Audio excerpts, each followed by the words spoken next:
اور میں آپ کو آخر میں بس اس کو اگلی سوال پھر بعد میں کرتے ہیں, یہاں پہ ہم اپنی نشست کا پہلا حصہ مکمل کریں گے, آگے ابھی چلے گی ہے, ابھی تو 4-5 سوال ہوئے ہیں, 20 سوال ہیں. تو اگلے دن نا جی مغرب کے وقت میں عثمان بھائی کے پاس آیا, تو ان کے پاس ایک بھائی کا فون آیا, تو وہ کہنے لگے کہ جی وہ علی بھائی جو ہے نا وہ انہوں نے جو مصنف ابن ابی شیبہ سے روایت بتائی تھی نا, تو میں نے جا کے لائبریری میں دیکھی ہے, واقعی مل گئی ہے, اور وہ جو ایک حاکم کی روایت تھی نا وہ مجھے نہیں مل رہی تھی, وہ بھی مل گئی.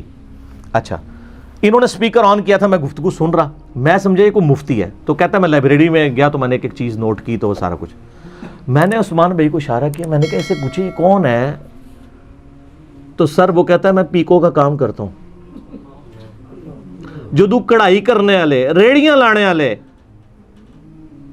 کالج کے اسٹوڈنٹ مفتیوں کے گھاٹے فٹ ہوں گے, تو سر پھر وہ تو چیخیں گے نا کہ ہم نے اجماع کرنا ہے اس کے خلاف. نا تواڈے خلاف تواڈی عوام نے اجماع کرنا ہے انشاءاللہ, اور کر لیا ہے اجماع, تو آپ کے خلاف ہوا ہے. اچھا, تو میں نے پھر عثمان بھائی کو اشارہ کیا, اس سے پوچھو بھی تمہیں حاکم کا نام تو ہمارے مطلب بڑے بڑے علماء نے نہیں سنا ہوا, مصنف ابن ابی شیبہ صرف انہوں نے کہیں پڑھا ہی ہوگا کہ دیکھی نہیں ہے, یہ کتابیں تو وام و نار کے سامنے تو کتب ستہ ہی آتی ہیں. وہ کہنے لگا جی میرے ایک دیوبندی مفتی دوست ہیں, ان کی لائبریری ہے, تو میں ادھر جاتا ہوں, میں ایک ایک چیز کاؤنٹر ویریفائی کرتا ہوں اور چیک کرتا ہوں, نشان لگاتا ہوں, میں اس مفتی کو بتاتا ہوں. تو کہتا ہے میں نے پھر انہوں نے بتایا علمی ایک لطیفہ, انہوں نے کہا کہ مفتی کہتا ہے یار یہ تو جو یہ تجھے کون بتاتا ہے, تو اس نے کہا کہ وہ میں انجینئر صاحب کو سنوں. کہتا وہ تو مرتد ہے. استغفر, سیدھا انہوں 1 منٹ میرے سامنے بٹھا, وہ 1 منٹ نہیں کٹ سکتا. وہ کہتا انہوں چھاڑ دے, تو میرے سامنے نہیں 1 منٹ بیٹھ سکتا. نا پرانیاں گلاں, پرانے فرقے, پرانے بزرگ, یہ پرانیاں گلاں نے, اس زمانے جاہلیت میں ہوتا تھا. اب تو پیکو والے, ریڈیو والے, کالج کے اسٹوڈنٹ, موچی, کتابیں بیچنے والے, ٹھیک ہے جی, اور مٹیریل بیچنے والے, وہ اب جناب علماء کو فٹ ہوئے میں. تو اس نے کہا یہ دیکھ لے حدیثیں لکھی ہوئی ہیں نا 5B میں جو لکھی ہیں کربلا کے اوپر, یہ نکل رہی ہیں کہ نہیں. وہ کہتا ہے نہیں علی مرتد ہے. تو اس نے کہا اچھا علی تو مرتد ہے, اور علی نے جن سے حدیثیں نقل کی ہیں وہ تو اس سے بڑے مرتد ہیں. آئے ہائے ہائے پھکی, یہ پھکی ساری اتنے نہیں, یہ سب پوری دنیا پھکی اپنے اپنے سٹائل پھیل رہی ہے. اسی لیے ہم نے کوئی فرقہ نہیں بنایا, کوئی جماعت لانچ نہیں کی. مجھے بڑے لوگ ابھی مشورے دیتے ہیں کہ جی وہ ایک پلیٹ فارم سے آواز پوری دنیا میں بلند ہونی چاہیے, ایک ٹویٹر اکاؤنٹ ہو. میں نے کہا نا, ہر گلی میں انجینئر الگ ہونا چاہیے, ہر ملک کا انجینئر الگ ہونا چاہیے, ہر گاؤں کا انجینئر الگ ہو, وہ اپنے اپنے حلقہ اثر میں دعوت و تبلیغ کا کام کرے. اگر ایک پلیٹ فارم کے نیچے کریں گے تو وہ بت کھڑا ہوگا. ایک شخص ایسا ہے جس کے اوپر ہم اکٹھے ہو سکتے ہیں, وہ صرف نبی علیہ السلام کی ذات ہے. ما ضل صاحبکم وما غوا. تو آپ پوری امت کو امام اعظم محمد رسول اللہ صلی اللہ علیہ وآلہ وسلم کی ذات کے اوپر اکٹھا کریں, بجائے آپ یہ کرنے کے کہ آپ انجینئر صاحب کے اوپر کھڑا کریں. اس لیے ہم کوئی مدرسہ یہ کام نہیں کرتے, انہی مشتوں میں رہیں, اور یہ بڑی برکت ہے. ہمارے محلے میں ایک دیوبندیوں کی مسجد ہے, مجھے یاد ہے جب میں نیا ریورٹ ہوا نماز شروع کی تو مجھے وہ وہاں کے عالم صاحب نے نا بازو سے پکڑ کے نا مسجد سے نکال دیا. یعنی پہلے تو میری عادت تھی, میں تحدیث نعمت کے طور پر بتا رہا ہوں, میں فجر سے اشراق تک مسجد میں اعتکاف کرتا تھا. اب تو کرتے کرتے یعنی معاملات بڑے سکڑ گئے ہیں, کیونکہ اس سے زیادہ امپورٹنٹ کام شروع ہو گئے تو مشکل ہو گیا میرے لیے. تو پھر میں نماز پڑھ کے نکل آتا تھا, تو بلکہ وہ میں تو آمین زیادہ اونچی بھی نہیں کہتا ہوں, میں درمیانی آمین جو سنت ہے وہ پھر بھی ان کو چپتی تھی, وہ تو ادھر جا کے پڑھا کر, یہ وہ, میں چپ کر کے سنتا رہتا تھا. میں نے مسجد نہیں چھوڑی, ٹھیک ہے. اس کی برکت میں آپ کو بتاؤں کیا ظاہر ہوئی ہے. یہ تو چاہتے ہیں آپ مسجدیں چھوڑ دیں. آج 15-20 بندے رفع الیدین کرتے ہیں, آمین کہتے ہیں, مسجد گونجتی ہے, مفتی صاحب کو کوئی وٹ نہیں چڑھتا. لیکن اگر میں اس وقت ایک چلا جاتا تو وہاں یہ دعوت, اس لیے میں کہتا ہوں جہاں ہیں وہاں لگے رہیں, یہ آپ کے بھائی ہیں, آپ ان تک بات پہنچائیں, ٹھیک ہے. پھر آپ کو اللہ تعالیٰ خود بخود ساتھی دے گا.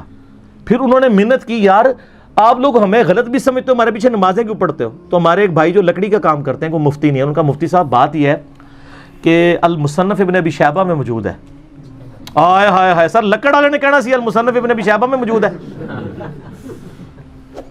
تو آڑے مولویوں نے بخاری مسلم نہیں پوری پڑھی کہ جی عبداللہ بن عمر کہتے ہیں جب تک خوارج کی مسجدوں سے حی علی الصلاح حی علی الفلاح کی آوازیں آئیں گی, ہم ان کی اذانوں کا جواب بھی دیں گے, ان کے پیچھے نماز بھی پڑھیں گے. جب تک ہمیں السلام علیکم کہیں گے ہم وعلیکم السلام بھی کہیں گے. لیکن جب یہ ہمیں کہیں گے نا کہ اپنے بھائیوں کو قتل کرو, تو پھر ہم ان کا بات نہیں مانیں گے. تو تو انہوں نے کہا عبداللہ بن عمر تو کہہ رہے ہیں کہ حی علی الصلاح حی علی الفلاح، جہاں سے آواز آئے نماز پڑھو. تو اگر آپ چاہتے ہیں کہ ہم آپ کی اس دیوبندیوں کی مسجد میں نماز نہ پڑھیں، چونکہ وہ خود بھی پوری زندگی دیوبندی رہے، ان کے والد صاحب بھی تو وہ ریورٹ ہوئے تھے، تو آپ حی علی الصلاح حی علی الفلاح اذان میں سے ختم کروا دیں تو ہم نہیں آئیں گے. وہ کہتے یار کنہاں نال بات پے گی ساڈی.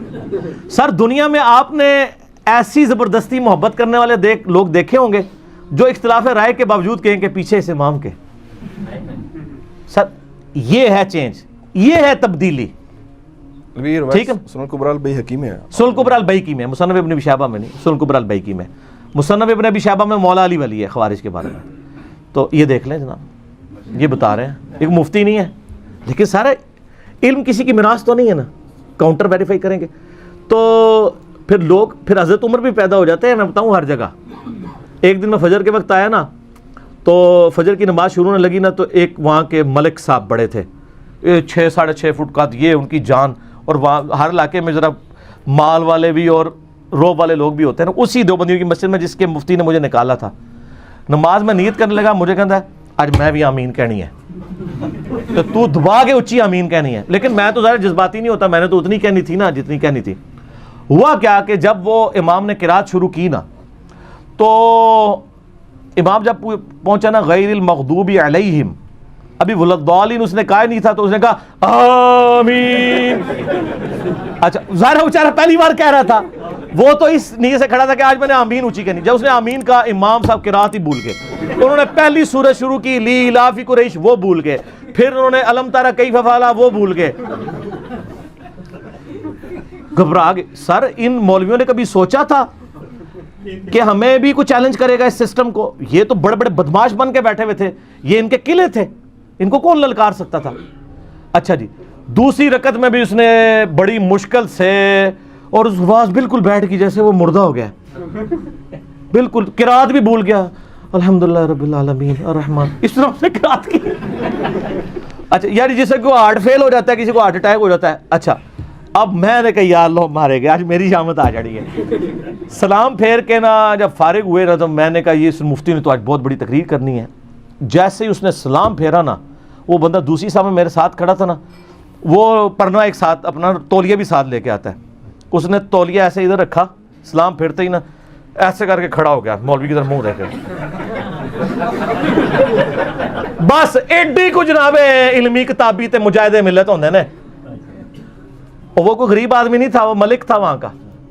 اس نے اشارہ بھی کیا بول، تو نہ پھر وہ حدیث بول سکیا نہ کوئی گل، چپ ہی کر گیا. اس نے ٹاپک ہی نہیں ڈسکس کیا. وہ دن آج کا دن مسئلہ فتنہ ختم ہو گیا. ایک دوسرے بھائی تھے، وہ بھی دیوبندی سے ریورٹ ہوئے، ان کو بڑا تنگ کرتے تھے، تو وہ تقریریں پوری اس کے اوپر کرے. اور اس کی آپ حوصلہ دیکھیں سر، یہ حوصلہ ہم نے لوگوں کو دیا نا کہ ممبر پہ ہم تو پتہ ہے نا تقریر بھی ہو رہی ہو تو 2 نفل پڑھتے ہیں. بخاری مسلم میں ہے کہ آپ نے وہ تقریر اس کے خلاف ہو رہی ہوتی تھی، وہ سیدھا پہلی صف میں کھڑے ہو کے نا اللہ اکبر، تقریر اس کے خلاف ہو رہی ہے، سلام پھر کوئی غصہ نہیں، کوئی کچھ نہیں. تو بعد میں وہ مولانا صاحب کو اس نے کہا حضرت صاحب آپ ہمارے لیے بہت قابل احترام ہے، ہم نے آپ سے قرآن بچپن میں پڑھا ہوا ہے، ہم آپ کی بڑی عزت کرتے ہیں، آپ جتنا مرضی کریں گے ہم آپ کے ساتھ کوئی غصہ نہیں کریں گے. البتہ ہم ایک اپلیکیشن تھانے میں دے دیں گے کہ عالم صاحب یہاں پہ مذہبی منافرت پھیلا رہے ہیں، پھر پولیس جانے اور ہم آپ کے ساتھ بے حرمتی والا معاملہ نہیں کریں گے. ٹھیک ہے نا؟ یہ تو اللہ کا فضل ہے، یہ رد الفساد اور ضرب عضب شروع ہوا ہے.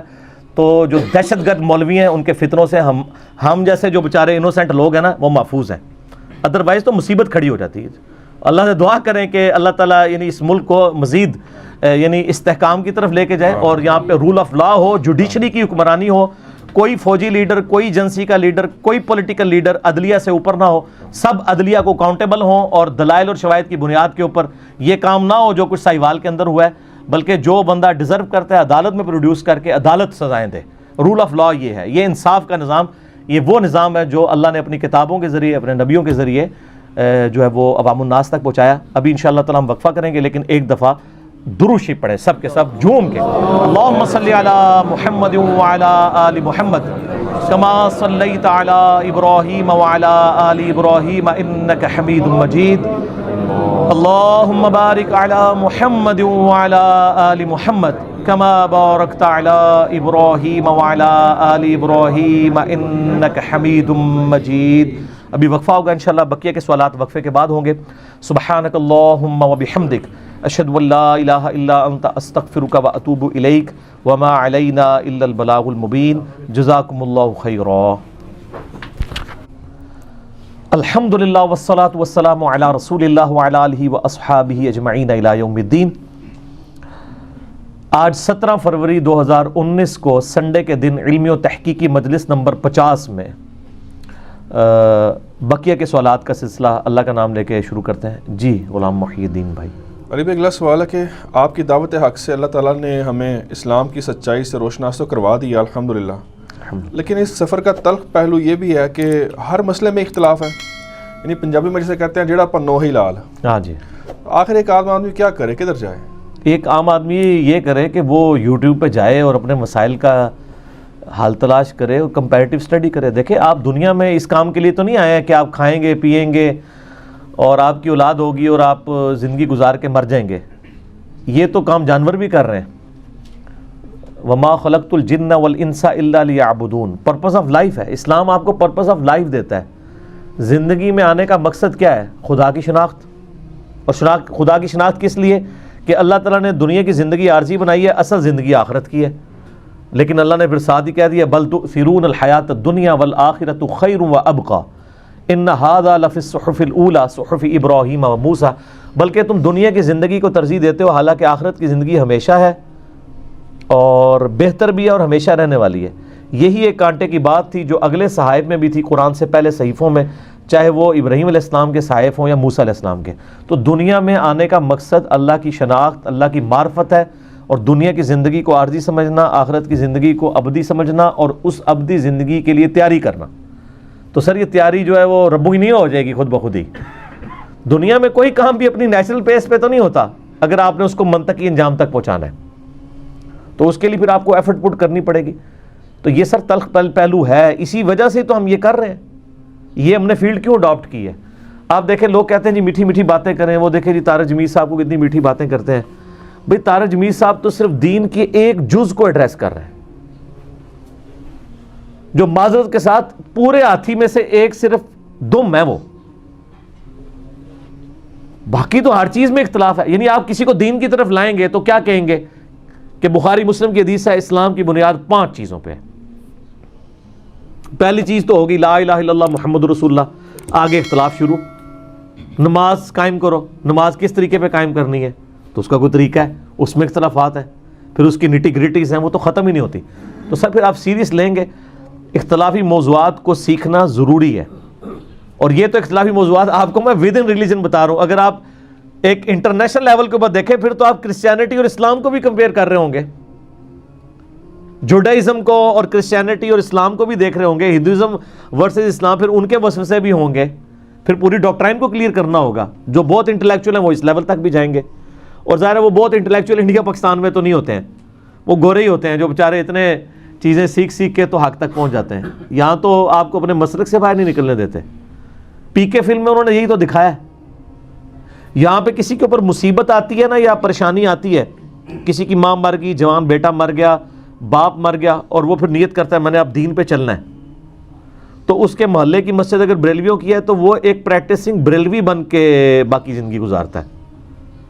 حالانکہ ہونا تو یہ چاہیے تھا کہ اب وہ دین کو سیکھتا اور اچھا مسلمان بنتا۔ وہ یہ سمجھتا ہے کہ اچھا بریلوی بننا اب یہ میری زندگی کا مقصد ہے، اور اگر محلے کی مسجد جو ہے وہ دیوبندیوں کی تھی تو اچھا دیوبندی بننا میری زندگی کا مقصد ہے، اگر وہ اہل تشیع کی تھی تو اچھا شیعہ بننا مقصد ہے، اور اگر وہ اہل حدیث کی تھی تو اچھا اہل حدیث بننا میرا مقصد ہے۔ اچھا مسلمان نہیں، اچھا مسلمان بننے کے لیے تو آپ کو پہلے علم حاصل کرنا پڑے گا۔ اس لیے آپ دیکھ لیں کہ قرآن و سنت کی تعلیمات سینٹرڈ اراؤنڈ علم ہے۔ انما یخشی اللہ من عبادہ العلماء، اللہ کی معرفت صرف اہل علم کو ہے۔ اہل علم سے مراد یہ ڈگریوں والے نہیں، جو بھی علم حاصل کرے۔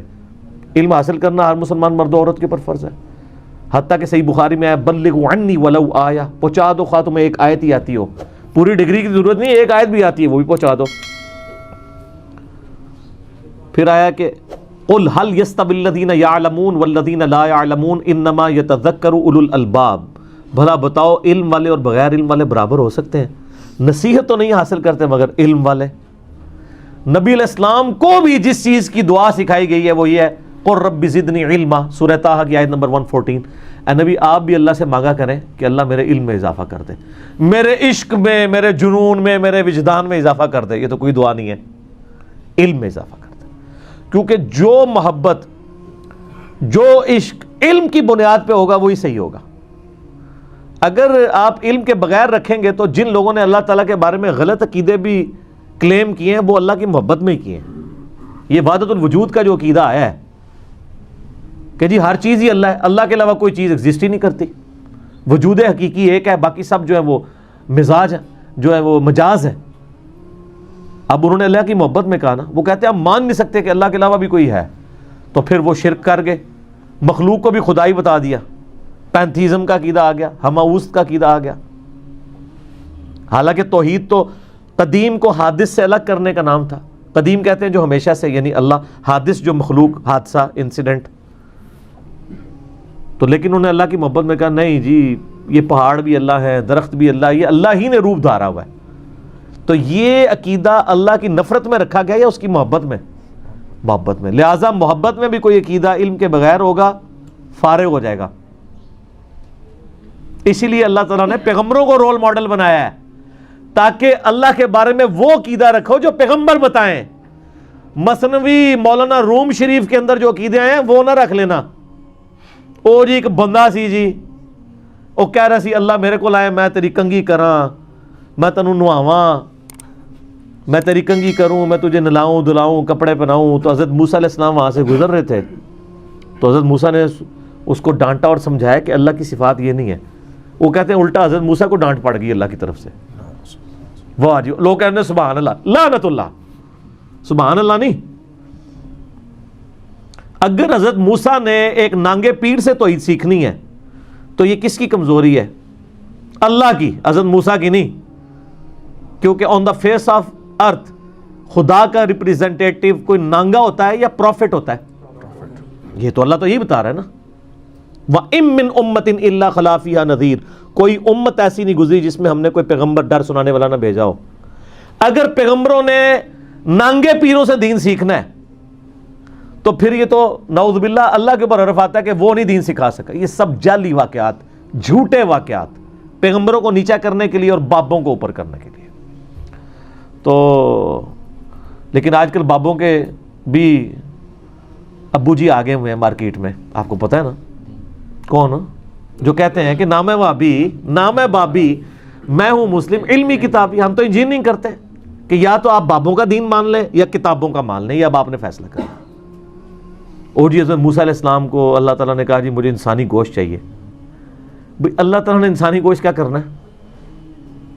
جس انسان سے انسانی گوشت نہیں، انسانی قربانی مانگی تھی اس سے بھی نہیں لی. سورہ صافات میں آتا ہے ابراہیم علیہ السلام کے سے مانگی تھی، وہ بھی ان کا امتحان تھا اور اس کی جگہ بھی مینڈا آ گیا. اس کے بعد حضرت موسیٰ علیہ السلام کتنے عرصے بعد آئے ہیں، ٹھیک ہے جی، ان سے اللہ نے گوشت مانگنا ہے تو وہ گئے، کسی نے نہیں دیا. ایک نانگا پیر بیٹھا ہوا تھا، انہوں نے کہا ایتھوں وڈ کے دیاں، ایتھوں دیاں، ایتھوں دیاں. سب جعلی جھوٹی باتیں. تو اسی لیے پھر ان کے پاس ٹوٹکا یہ تھا کہ انہوں نے نا پھر دیکھیں جی دین کتابوں میں نہیں ہے، سینہ بسینہ چل رہا ہے. ایک کہانی کرا دی. دوسرا دیکھو جی علم تو شیطان کو بھی بہت سی. سر قرآن کی کس آیت میں اور کس حدیث میں لکھا ہے کہ شیطان کے پاس بہت علم تھا؟ اس کے خلاف تو پیر نصیر الدین نصیر صاحب نے پورا ایک مقالہ لکھا ہے، ان کی کتاب چھپی ہوئی ہے جس کا نام ہے کہ کیا ابلیس عالم تھا؟ ٹھیک ہے، تو جھوٹ بولا ہوا ہے. عالم ایسے تو نہیں ہوتے ہیں. تو علم کو پھر کیا دیا؟ علم بس کنی ہو یار. نبی علیہ السلام تو یہ نہیں کہہ رہے. آپ نے اپنی وفات کے وقت کیا کہا کہ میں اپنے پاس 2 بابے چھوڑ کے جا رہا ہوں، ہیں کوئی 2 بزرگ چھوڑ کے جا رہا ہوں؟ نہیں، فرمایا 2 چیزیں چھوڑ کے جا رہا ہوں. المستدرک الحاکم میں ہے 318 نمبر حدیث کتاب العلم چیپٹر میں، ایک اللہ کی کتاب اور دوسرے اس کی نبی کی سنت. اس کو مضبوطی سے پکڑ لینا، کبھی گمراہ نہیں ہوگے صلی اللہ علیہ وآلہ وسلم. اور غدیر خم پہ صحیح مسلم میں اوپر تلے 4 حدیث ہیں 6225 سے 6228. 2 چیزیں چھوڑ کے جا رہا ہوں. اللہ کی کتاب ہے پہلی، وہ بھاری چیز ہے، اس میں ہدایت ہے، اس میں نور ہے. تم اللہ کی کتاب کو پکڑو، اپنا تعلق اس کے ساتھ مضبوط کرو. اللہ کی کتاب اللہ کی رسی ہے، جو اسے پکڑے گا ہدایت پہ ہوگا، جو چھوڑ دے گا وہ گمراہ ہو جائے گا. اور دوسری چیز میرے اہل بیت ہے، ان کے بارے میں تمہیں اللہ کا خوف دلاتا ہوں کہ ان کے ساتھ میرے بعد حسن سلوک کرنا. پکڑنے کا ان کو بھی نہیں کہا. اور یہ بڑی انٹلیکچوئل بات ہے. اگر نبی علیہ السلام کسی شخصیت کو پکڑنے کا کہتے ہیں نا تو صرف اپنے آپ کو کہہ سکتے تھے. لقد کان لکم فی رسول اللہ اسوۃ حسنہ. وہ جو حدیث بھی آئی نا علیکم بسنتی وسنت الخلفاء الراشدین المہدیین، وہ بھی پولیٹیکل اختلاف کے ٹرم میں ہے. تو میرے بعد بہت اختلاف دیکھو گے، میری اور میرے خلفائے راشدین کی سنت کو لازم پکڑنا. دین میں کوئی چیز داخل نہیں کی ہے. انہوں نے بچپن سے ہمیں کہانی کرائی بھی تھی کہ جی وہ صلاۃ خیر من النوم حضرت عمر نے. اگر آپ کو ہماری ویڈیو اچھی لگی ہو تو ہمارے چینل کو سبسکرائب ضرور کریں